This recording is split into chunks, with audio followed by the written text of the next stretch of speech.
Welcome to GK world. Uttar Pradesh की police परीक्षा की तैयारी करा रहे हैं हम, और आज हमारा जो स्पेशल टॉपिक है वो है मूल विधि। ठीक है, मूल विधि एक टफ टॉपिक है, बट हम आपको बहुत ही प्यार से सभी क्वेश्चन को समझा देंगे।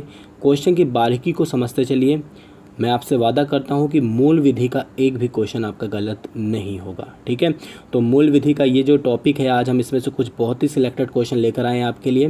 वीडियो को शुरू से लेकर लास्ट तक देखिए। उत्तर प्रदेश की पुलिस परीक्षा की तैयारी कर रहे हैं, और अगर आपको सेलेक्ट होना है तो ऐसे प्रश्न की तैयारी आपको करनी होगी। ठीक है, तो चलिए स्टार्ट करते हैं आज का वीडियो। देखिए, वीडियो का पहला क्वेश्चन क्या बोलता है कि कोई व्यक्ति यदि भारत सरकार के विरुद्ध युद्ध करना या फिर युद्ध करने का प्रयत्न करना चाहता है।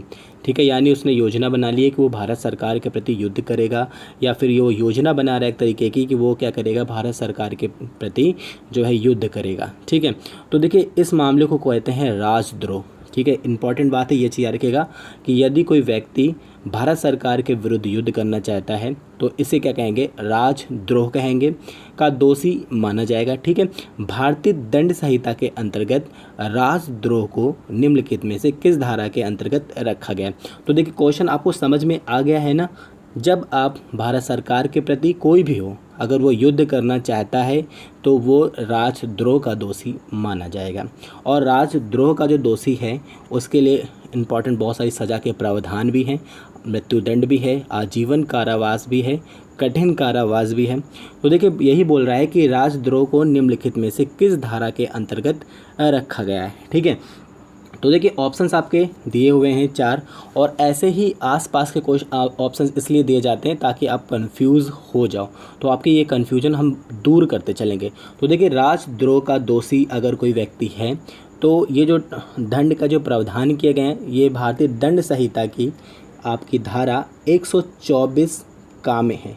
ठीक है, 124 का में है राजद्रोह का मामला। ठीक है, क्वेश्चन समझ में आ गया होगा आप लोगों को। बहुत ही अच्छे से मूल विधि पढ़ाएंगे जिससे कि आपको कोई प्रॉब्लम नहीं होगी।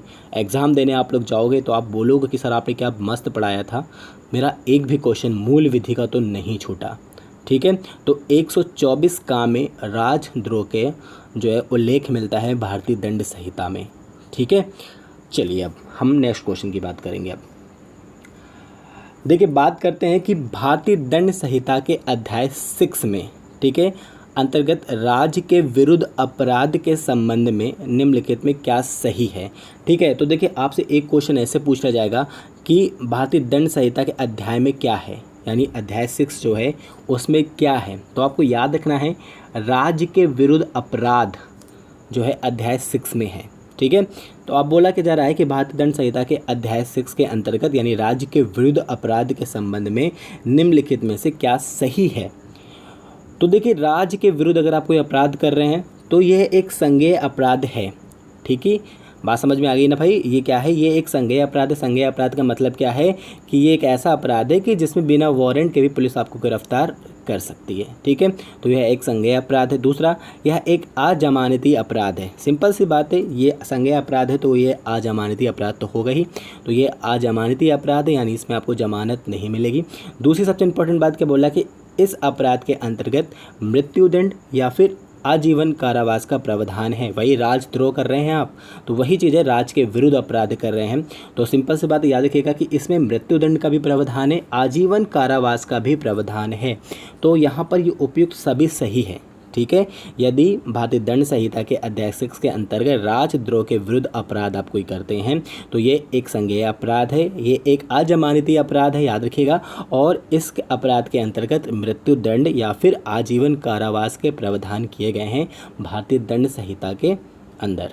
ठीक है, क्वेश्चन समझ में आ रहे हैं आप लोगों को। कहीं भी कोई कन्फ्यूज़न हो कमेंट करके बताया करिए, हम आपको वो पूरा कन्फ्यूज़न दूर कर देंगे। ठीक है, दूसरी सबसे इंपॉर्टेंट बात है, देखिए क्या है, अभी जब आगे हम बताएंगे कि वो क्या समस्या जो बहुत सारे लोगों को आ रही है। ठीक है, चलिए देखिए एक लिखा हुआ है कि भारतीय दंड संहिता की धारा 120 खा, अभी हमने का की बात करी थी, अब बात आ गई 120 खा के अंतर्गत मृत्यु या आजीवन कारावास या उससे अधिक कठिन कारावास के लिए दंड के प्रावधान किए गए हैं भारतीय दंड संहिता की किस धारा का संबंध है।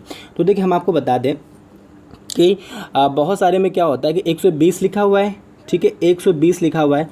अब 120 में अलग है, बात समझ में आ गया। 120 का है तो वहाँ पर कुछ चेंजिंग आ जाएगी, 120 खा है तो वहाँ पर भी कुछ चेंजिंग आ जाएगी, ठीक है। ये संशोधन होते रहते हैं, उनके लिए होता है। अब भाई दंड के प्रावधान है, मृत्यु या आजीवन कारावास है या उससे अधिक कठिन कारावास के लिए दंड के प्रावधान किए गए हैं। भारतीय दंड संहिता की इस धारा का संबंध है, तो देखिए एक धारा 120 का की बात की जा रही है, तो देखिए किससे संबंधित है, ये आपसे डायरेक्टली पूछ लिया गया है। तो आपको याद रखना है धारा 120 खा जो है वो आपराधिक षड्यंत्र से संबंधित है। बहुत ही अच्छा क्वेश्चन है, ये समझ लीजिए कि उत्तर प्रदेश की पुलिस परीक्षा तैयारी कर रहे हैं तो ये क्वेश्चन आपको आने ही चाहिए। ऐसे ही मूल विधि के क्वेश्चन आपको एग्जाम में लिखे हुए मिल जाएंगे। तो धारा 120 खास संबंधित किससे है, आपराधिक षड्यंत्र से संबंधित है, जिसमें आपको अगर आप ऐसा कुछ करते हो या फिर कोई भी ऐसा करता है तो उसको मृत्युदंड या आजीवन कारावास या उससे भी कठिन कारावास के लिए दंड दिए जा सकते हैं। और ऐसा कहाँ पर कहा गया है, धारा 120 खा के, और ये संबंधित धारा किससे है, आपराधिक षड्यंत्र से संबंधित है, ठीक है। आई होप कि आपको ये क्वेश्चन समझ में आ रहे होंगे, ठीक है। चलिए अब हम नेक्स्ट क्वेश्चन की बात करेंगे कि भारतीय दंड संहिता के किस अध्याय में लोक प्रशांति के विरुद्ध अपराध हेतु दंड के प्रावधान किए गए हैं। तो देखिए लोक प्रशांति यानी अगर आप अशांति फैलाते हो तो उसके लिए क्या है, दंड के प्रावधान किए हैं। तो यहाँ पूछा जा रहा है अध्याय, ठीक है। बहुत ही मतलब डीपली क्वेश्चन है, लेकिन आपको समझ में आ रहा है तो मज़े आ जाएंगे आपको। और इन नोट्स को अगर आप अच्छे से रखते हैं अपने पास, एग्ज़ाम में आपकी भैया नैया पारी है। तो यार कि भारतीय दंड संहिता के किस अध्याय में लोक प्रशांति के विरुद्ध अपराध हेतु दंड के प्रावधान किए हैं, तो अध्याय यहाँ पर 8 की बात करी जा रही है, ठीक है। लोक प्रशांति के विरुद्ध अपराध जो है अध्याय 8 में के से संबंधित है, ठीक है। चलिए क्वेश्चन बहुत ही अच्छे, आगे बढ़ते चलेंगे तो आपको और मज़ा आता लगेगा, क्योंकि क्वेश्चन के लेवल आप देखिएगा कि कितने अच्छे यहाँ पर सिलेक्टेड लिए गए हैं, ठीक है। तो नेक्स्ट क्वेश्चन की बात करते हैं कि निम्नलिखित में से भारतीय दंड संहिता के किस कार्य की योजना बनाना भी एक अपराध है और योजना बनाने हेतु दंड के प्रावधान भी हैं। यानी ऐसा कौन सा कार्य है जिसको आपने योजना ही बना ली, ठीक है, या आप योजना बनाते हुए पकड़े भी गए तो उसके लिए भी दंड है। यानी आप सोच भी नहीं सकते हो, और अगर आपने सोच लिया है तो ये बात किसी को पता नहीं चलना चाहिए। अगर किसी को पता है या आप ऐसी योजना बनाते समय पकड़ गए तो उसके लिए भी आपको दंड मिल जाएगा। तो ऐसा कौन सा कार्य है, बड़ा अच्छा क्वेश्चन है भाई, ठीक है। तो भारतीय दंड संहिता के किस कार्य की योजना बनाना भी एक अपराध की श्रेणी में रखा जाता है, तो आपको याद रखना है डकैती। अगर आप डकैती की योजना भी बना रहे हैं तो वो क्या है, दंड है, ठीक है। उसके लिए आपको दंड दिया जाएगा और ऐसे प्रावधान किए गए हैं भारतीय दंड संहिता के अंदर, ठीक है। क्वेश्चन समझ में आ गया भाई लोग। चलिए अब हम लोग आगे बढ़ते हैं। चलिए हम नेक्स्ट क्वेश्चन की बात करते हैं। ये बहुत ही अच्छा क्वेश्चन है, स्टार क्वेश्चन है, ठीक है, बहुत ही अच्छा क्वेश्चन। और अगर उत्तर प्रदेश की पुलिस परीक्षा देने जा रहे हैं तो ऐसे प्रश्न आपको श्योरिटी देखने को मिल जाएंगे, ठीक है। तो देखिए क्या बोल रहा है कि भारतीय दंड संहिता के अध्याय 9 का, जिसमें निर्वाचन संबंधी अपराधों को गठित किया गया है, ठीक है। इससे संबंधित निर्वाचन संबंधी अपराधों को गठित किया गया है। यदि आप किसी व्यक्ति से रिश्वत लेते हैं तो आप 1 वर्ष के लिए कारावास या फिर जुर्माना देना होगा। यानी अगर आप किसी से रिश्वत लेते हैं तो उसके लिए 1 वर्ष का कारावास है या फिर जुर्माना है, ठीक है, या फिर दोनों भी हो सकता है। भारतीय दंड संहिता की किस धारा के अंदर रिश्वत के लिए दंड का जो है प्रावधान किया गया है, ठीक है। बहुत ही अच्छा क्वेश्चन है भाई, ऐसे उत्तर प्रदेश की पुलिस परीक्षा में ये क्वेश्चन जरूर बनेंगे, ठीक है। तो आपको याद रखना है कि रिश्वत के लिए जो धारा है हमारी 171 डा, ठीक है, इसमें जो है रिश्वत के लिए दंड के प्रावधान किए गए हैं। तो अच्छा क्वेश्चन है, आप लोगों को याद रखना है। चलिए अब हम नेक्स्ट क्वेश्चन की बात करेंगे कि यदि आप किसी व्यक्ति को मिथ्या साक्ष्य देने के लिए धमकी देते हैं तो भारतीय दंड संहिता की धारा 195 का के अंतर्गत निम्नलिखित में से किस दंड के प्रावधान जो है किए गए हैं, ठीक है। तो आपको याद रखना है कि मिथ्या साक्ष्य देना मतलब झूठे बयानबाजी करवाना, और उसके लिए आपको किसी को धमकी दी है आपने, यानी झूठी बात कहने के लिए आपने किसी को धमकी दी है, तो ऐसे लिए जो है ऐसे लोगों के लिए भारतीय दंड संहिता 195 का में जो है दंड के प्रावधान किए गए हैं। यदि आप ऐसा कोई कार्य करते हैं तो भारतीय दंड संहिता की धारा 195 का में जो है दंड के प्रावधान हैं, और वो दंड क्या है वो आपसे पूछा जा रहा है। और ऐसे ही प्रश्न बनते हैं उत्तर प्रदेश की पुलिस परीक्षा में। तो आपको याद रखना है कि ऐसे के लिए जो 7 वर्ष का कारावास है, जुर्माना है या फिर दोनों ही है। यानी आपको 7 वर्ष का कारावास भी हो सकता है, जुर्माना भी हो सकता है और या फिर इन दोनों में दोनों ही हो सकता है। ठीक है, तो इस तरह से प्रश्न आपके बनते हैं भारतीय दंड संहिता से और आपकी जो मूल विधि है ऐसे ही प्रश्न आपको देखने को मिल जाएंगे उत्तर प्रदेश की पुलिस परीक्षा में। ठीक है, चलिए अब हम नेक्स्ट क्वेश्चन की बात करते हैं। देखिए बहुत ही अच्छा क्वेश्चन है ये भी।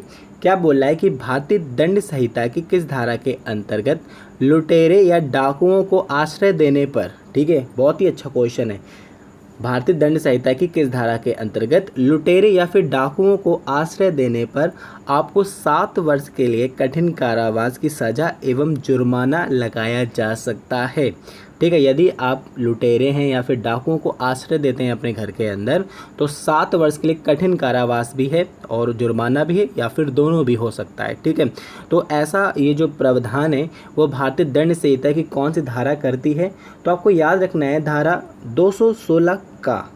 ठीक है, धारा 216 का में लुटेरे या फिर डाकुओं को आश्रय देने के लिए 7 वर्ष का कठिन कारावास या फिर जुर्माना या फिर कारावास के साथ जुर्माना दोनों ही हो सकता है। और ऐसा कौन करती है भारतीय दंड संहिता की धारा 216 का।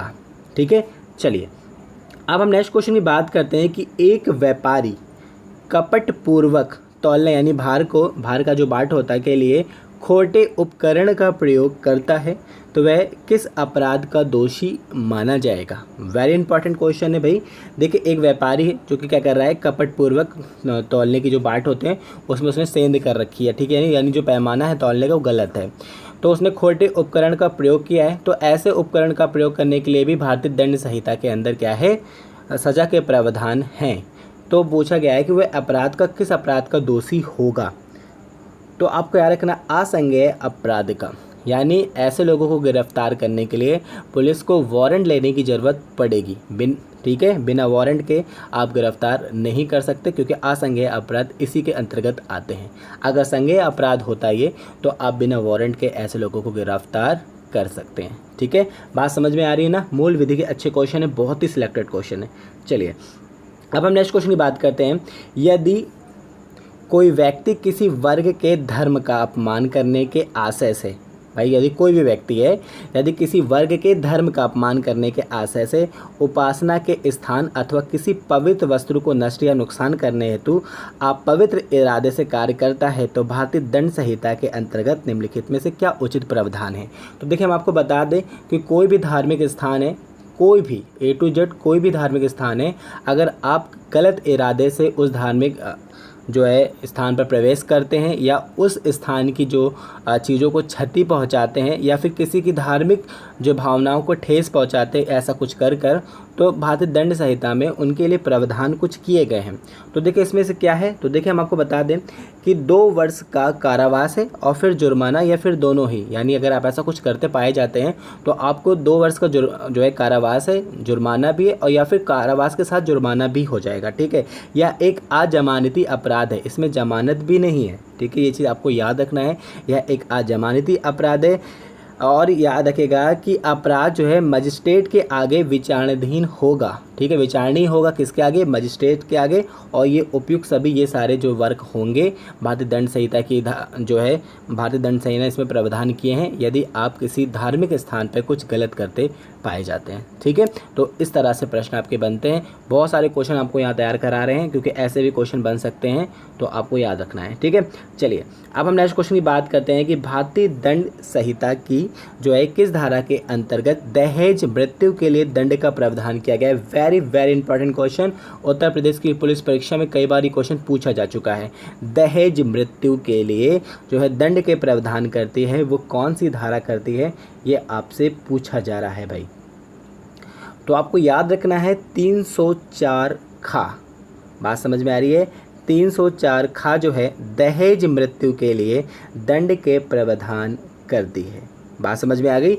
चलिए अब हम नेक्स्ट क्वेश्चन की बात करते हैं कि भारतीय दंड संहिता की धारा 306 आत्महत्या के लिए किए जाने वाले दुष्प्रेरण के लिए क्या सजा का प्रावधान करती है। देखिए धारा 306 जो है हम आपको पूरे अच्छे से बताते हैं। धारा 306 यदि आप किसी को उस्काते हैं, कि वो क्या करे, आपकी बातों से आहत होकर या फिर आपने किसी को उस्काया है जिस कारण उसने क्या कर ली है, आत्महत्या कर ली है। तो भारतीय दंड संहिता के अंतर्गत यहाँ पर भी यह सज़ा के प्रावधान है, क्योंकि एक गैर कानूनी और अमाननीय कार्य है यदि आप किसी को ऐसे वचन कह देते हैं जिस कारण वो आत्महत्या कर लेता है, या फिर आप उसको उस्काते हो, ठीक है, दुष्प्रेरित करते हो, यानी इसको प्रेरित करते हो जो है आत्महत्या के लिए, ठीक है। तो आपको याद रखना है कि अगर ऐसा करता कोई पाया जाता है तो उसको 10 वर्ष का कारावास है और जुर्माना है, ठीक है। एक चीज़ याद रखना है, 10 वर्ष का कारावास एवं जुर्माना दोनों ही है अगर आप किसी को आत्महत्या के लिए क्या करते हो, दुष्प्रेरित करते हो यानी उस्काते हो। और ऐसा कौन सी धारा करती है भारतीय दंड संहिता की, 306, ठीक है। चलिए अब हम नेक्स्ट क्वेश्चन की बात करेंगे कि निम्नलिखित में से भारतीय दंड संहिता की कौन सी धारा जो है आत्महत्या करने का प्रयत्न के लिए दंड के प्रावधान करती है। देखिए 306 जो थी, फिर से समझ लीजिए, 306 जो थी वहाँ अगर आप आत्महत्या करने के लिए किसी को प्रेरित करते हैं तो वहाँ पर आपकी गलती हो जाती है। लेकिन अगर कोई व्यक्ति स्वेच्छता से आत्महत्या कर रहा है, समझ में आ रही है, तो वो भी वहाँ पर भी दंड के प्रावधान करती है भारतीय दंड संहिता। तो आत्महत्या के प्रयत्न यानी कोई व्यक्ति आत्महत्या करने का जो है कोशिश करता है या प्रयत्न करता है तो उसके लिए भी भारतीय दंड संहिता क्या करती है, प्रावधान करती है दंड के। तो ऐसा कौन सी धारा करती है, ये आपसे पूछ लिया गया है। तो याद रखिएगा धारा 309 में आत्महत्या के प्रयत्न के लिए जो है दंड के प्रावधान हैं, ठीक है, और 306 में आत्महत्या करने के लिए किसी को प्रेरित करने के लिए, ठीक है। ऐसे क्वेश्चन हम इसलिए आसपास रख लेते हैं जिससे कि आपको दोनों ही टॉपिक क्या हो, क्लियर होते चले। अगर आपको वीडियो पसंद आ रही है तो प्लीज़ लाइक करें, और हम आपसे कुछ नहीं कहते हैं, जितने लोग भी हमारी वीडियो देखते हैं कम से कम वो लोग तो शेयर कर सकते हैं ना अपने फ्रेंड्स के साथ। Thank you.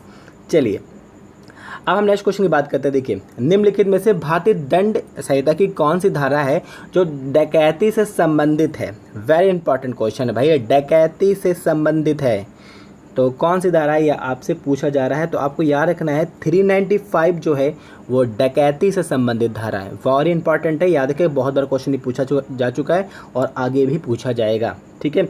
चलिए अब हम नेक्स्ट क्वेश्चन की बात करते हैं कि निम्नलिखित में से भारतीय दंड संहिता की कौन सी धारा सामूहिक बलात्संग के लिए सजा का प्रावधान करती है, ठीक है। वेरी वेरी इंपॉर्टेंट क्वेश्चन है, सामूहिक बलात्संग के लिए जो है क्या करती है, सजा का प्रावधान करती है। देखिए बलात्कार जो है वो धारा 376 में है, ठीक है, बट यहाँ पर बात की जा रही है सामूहिक, ठीक है, गैंग रेप की बात की जा रही है। और ऐसा करने पे जो है कौन सी भारतीय दंड संहिता की धारा है जो कि क्या करती है, सजा के प्रावधान करती है। तो आपको याद रखना है धारा 376 घ, ठीक है, धारा 376 घ जो है ये क्या करती है, दंड के प्रावधान करती है, ठीक है। क्वेश्चन समझ में आ रहे हैं आप लोगों को। चलिए अब हम नेक्स्ट क्वेश्चन की बात करेंगे, भारतीय दंड संहिता की कौन सी धारा करेंसी नोटों के जालीकरण या फिर मशीनीकरण उपकरण बनाने के लिए दंड का प्रावधान करती है। यानी यदि आप भारतीय करेंसी के जाली नोट बनाते हैं तो आपके लिए दंड के प्रावधान है, यानी भारतीय दंड संहिता के तहत आपको दंड दिया जाएगा। तो ऐसा कौन सी धारा करती है, ये आपसे पूछ लिया गया है भाई।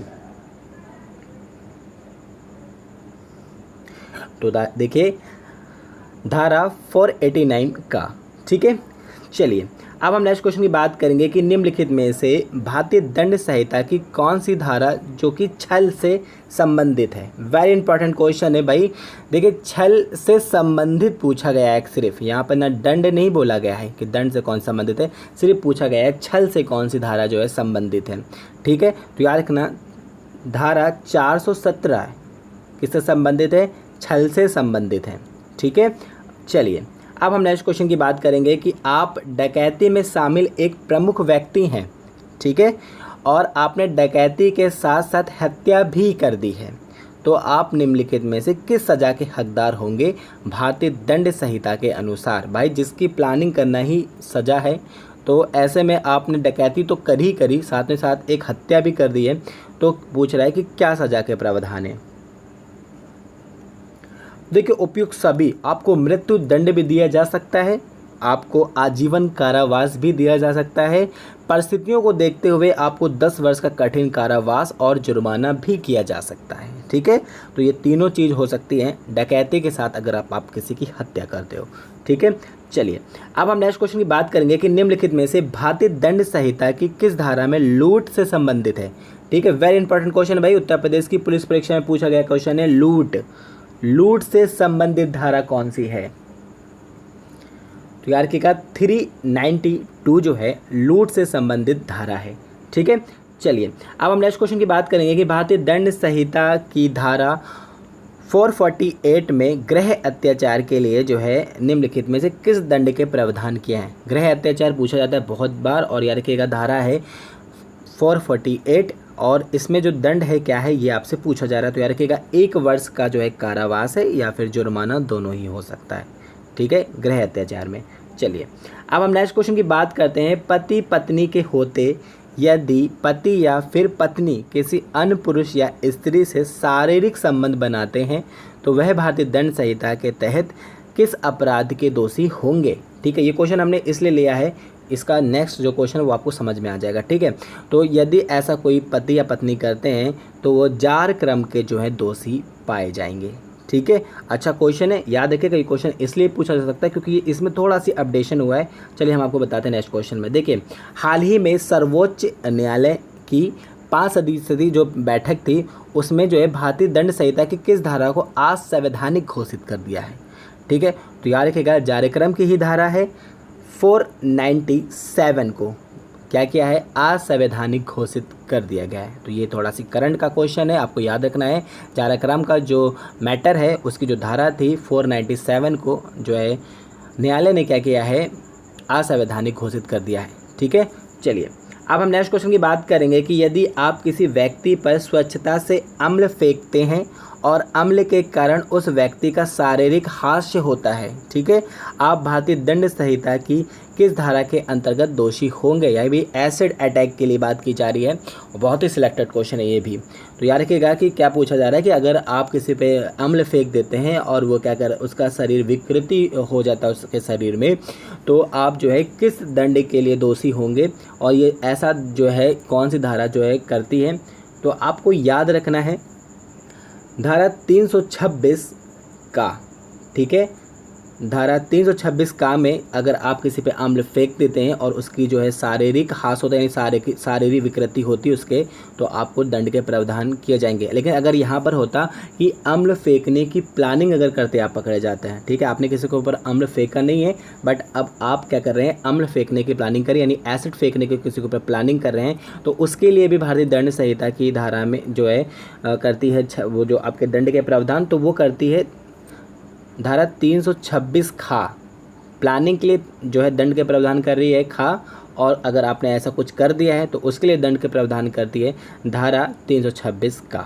ठीक है, चलिए अब हम नेक्स्ट क्वेश्चन की बात करेंगे कि निम्नलिखित में से भारतीय दंड संहिता की धारा 364 का के अंतर्गत फिरौती के लिए व्यापारण करना जो तो भारतीय दंड संहिता की सजा का प्रावधान करती है। देखिए पहले हम आपको बताएं अपहरण और व्यापारण में क्या अंतर होता है। ठीक है, चलिए इसके बाद एक क्वेश्चन उसमें वहाँ पर हम क्लियर कर देंगे। तो देखिए यहाँ क्या बोल रहा है कि धारा 364 का के अंतर्गत फिरौती के लिए व्यापारण करना, यानी फिरौती के लिए अगर आपने किसी किडनैपिंग करी है तो उसके लिए जो है सज़ा के प्रावधान क्या है। तो आपको याद रखना है कि उसके लिए सज़ा के जो प्रावधान है मृत्युदंड भी है, आजीवन कारावास भी है, जुर्माना भी है और उपयुक्त सभी भी है। ठीक है, चलिए अब हम नेक्स्ट क्वेश्चन की बात करते हैं। देखिए कितने वर्ष के बालक अथवा बालिका को साक्षी होने की दशा में, बात समझ में आ रही है, कितने वर्ष के बालक या फिर बालिका को साक्षी होने की दशा में विवेचना के दौरान उसका कथन उसके निवास स्थान पर ही होना चाहिए। ठीक है, यदि कोई बालक है या फिर बालिका है और अगर वो साक्षी है किसी भी एविडेंस है एक तरीका का, वो अगर किसी चीज़ को देख चुका है, अगर वो अपनी मतलब एक तरह की मतलब वो गवाही देना चाहता है, तो उसकी जितना भी कुछ उसकी बात रिकॉर्डिंग होगी, जो कुछ भी होगा उसके घर पर ही होगा। सबसे इम्पोर्टेंट बात यह है कि उसके निवास स्थान पर तभी होगा जब वो क्या हो, 15 वर्ष की आयु तक का हो। ऐसे में वो क्या होगा, जितने भी उसके बयानबाजी होंगी, जो भी कुछ होगा उसके घर पे ही होगा, उसे आप थाने या फिर कहीं और नहीं बुला सकते हैं। ठीक है, ये इस बात को समझ लीजिए। चलिए अब हम नेक्स्ट क्वेश्चन की बात करेंगे कि मानव अधिकार संरक्षण अधिनियम 1993 के तहत राष्ट्रीय मानव अधिकार आयोग का मुख्यालय कहाँ पर होगा।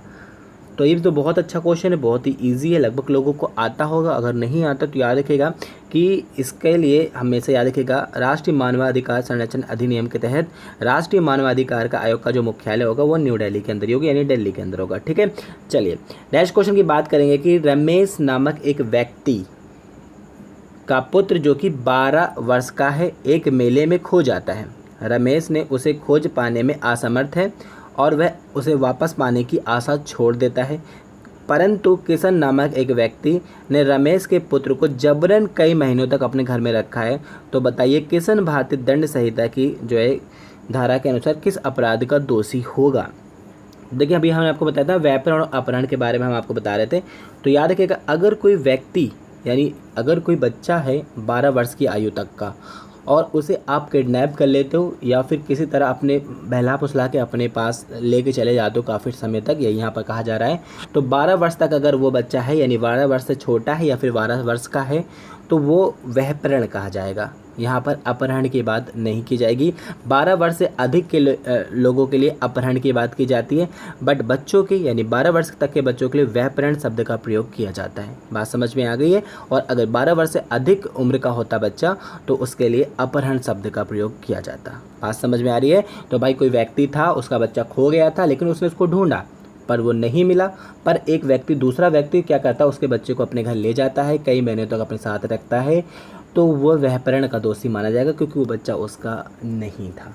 ठीक है, चलिए अब हम नेक्स्ट क्वेश्चन की बात करते हैं कि भारतीय दंड संहिता की धारा 320 के तहत गहरी चोट में कुल कितने प्रकार की चोटों को सम्मिलित किया गया है। ठीक है, गहरी चोट यानी अगर आप किसी को मारते हैं किसी भी तरह लड़ाई झगड़े में और उसके शरीर पर कोई स्थायी विकृति होती है, उसको हम लोग बोलते हैं गहरी चोट। ठीक है, स्थायी विकृति के अंतर्गत कितने चोटों को रखा गया है, तो ये आपसे क्वेश्चन जो है पूछ रहा है ये। तो याद रखिएगा स्थायी विकृति के अंदर हमें 8 चोटों को रखा गया है। ठीक है, चलिए अब हम नेक्स्ट क्वेश्चन की बात करेंगे कि निम्नलिखित में से किस प्रकार की विकृति भारतीय दंड संहिता की धारा 320 के तहत गहरी चोट के अंतर्गत आती है। ठीक है, तो याद रखिएगा धारा 320 के तहत जो है गहरी चोट को जो है परिभाषित किया गया है। ठीक है, तो याद रखिए दोनों में से किसी एक नेत्र का या फिर दोनों ही नेत्र का स्थायी रूप से विच्छेद हो जाना, यानी अगर आपका कोई एक नेत्र चोट के दौरान खराब हो जाता है या फिर दोनों नेत्र खराब हो जाते हैं तो इसे क्या कहेंगे, स्थायी चोट कहेंगे। ये बिल्कुल ठीक है।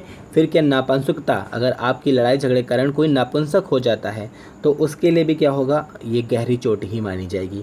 और दोनों में से किसी भी एक कान पर या फिर दोनों ही कान पर अगर श्रवण शक्ति का ह्रास होता है यानी वो सुन नहीं सकता अगर लड़ाई के कारण आपकी, झगड़े के कारण आपकी, तो वो भी क्या है, गहरी चोट के संबंध है और यहाँ पर ये उपयुक्त सभी होगा। ठीक है, चलिए अब हम नेक्स्ट क्वेश्चन की बात करेंगे कि निम्नलिखित में से किसके आगे उचित मिलान है। भाई बहुत अच्छा क्वेश्चन, बहुत ही इंपॉर्टेंट क्वेश्चन है। निम्नलिखित में किसके आगे जो है उचित मिलान है।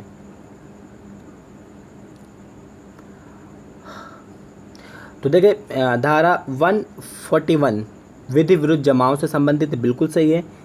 धारा 159 दंगा से संबंधित है, ये भी बिल्कुल ठीक है। धारा 146 जो है बलवा से संबंधित है, ये भी बिल्कुल ठीक है, यानी उपयुक्त सभी है। तो देखिए ये मूल विधि के बहुत ही सिलेक्टेड क्वेश्चन थे। रेगुलर आपको वीडियो मिल रही है, टॉपिक वाइज टॉपिक हम क्लियर करा रहे हैं। एक दिन मूल विधि चल रही है आपकी, एक दिन जीके चल रही है और एक दिन आपकी हिंदी चलेगी।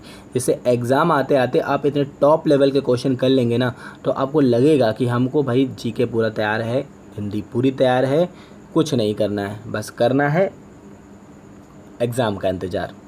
आई होप आपको ये वीडियो पसंद आएगा। अगर आए तो please like and share. Thank you.